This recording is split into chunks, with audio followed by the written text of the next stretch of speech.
Hi guys, and Happy New Year. I'm Sheena, the Sports Report Girl, here with your college football week in review.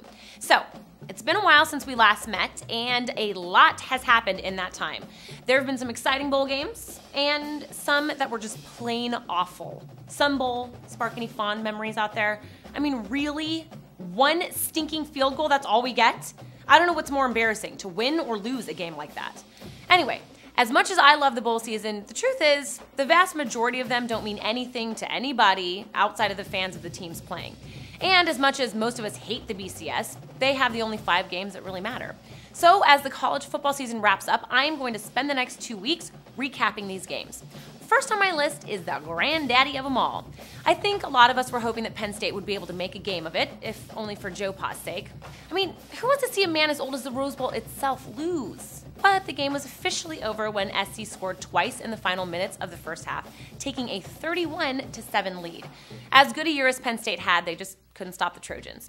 In fact, they single-handedly propelled Mark Sanchez into the first round of the NFL draft. That is, if he should choose to leave early. And, by the way, how about the Pac-10? All year, USC suffers in the computer polls because it's a down year for the conference. But now look at them. At 5-0, they're the only conference to go undefeated in their postseason. But back to the New Year's Day action. The nightcap was an Orange Bowl that I don't think many of us were very excited about. Nothing against Vatech or Cincinnati, but these guys were the bridesmaids of the BCS this year. Frank Beamer did a great job turning the Hokie season around after an early loss to East Carolina, but a 9-win team playing in a BCS Bowl doesn't sit right with me.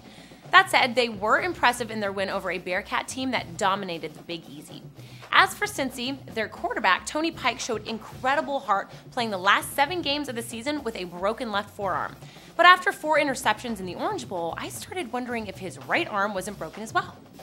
Despite Pike's interceptions, the game was really decided midway through the fourth when the Bearcats, trailing by 2 scores, had a first and goal from the Hokies' 4-yard line and couldn't punch it in. After that, Vatech ran the clock down and Pike ended Cincy's night with his 4th pick. And finally, the most impressive bowl performance from last week was also the one with the most surprising outcome. Many people weren't giving the Utes a chance against the Tide's SEC battle-tested defense, but not only did Utah win, they dominated an Alabama squad that spent the second half of the season as the #1 team in all the polls.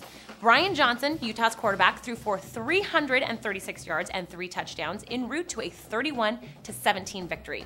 With the win, Utah became the first non-BCS school to go to and win 2 BCS bowls, and the only team in all of Division I to have had 2 undefeated seasons since the BCS began in 1998. With that kind of a track record, along with TCU and BYU spending so much of the season in the top 15, I mean, isn't it time we revamp the system to allow the Mountain West champ a shot at an automatic BCS bid every year? I know they're under review over the next few seasons for that very possibility, but seriously, I mean, haven't they proven themselves as a conference by now?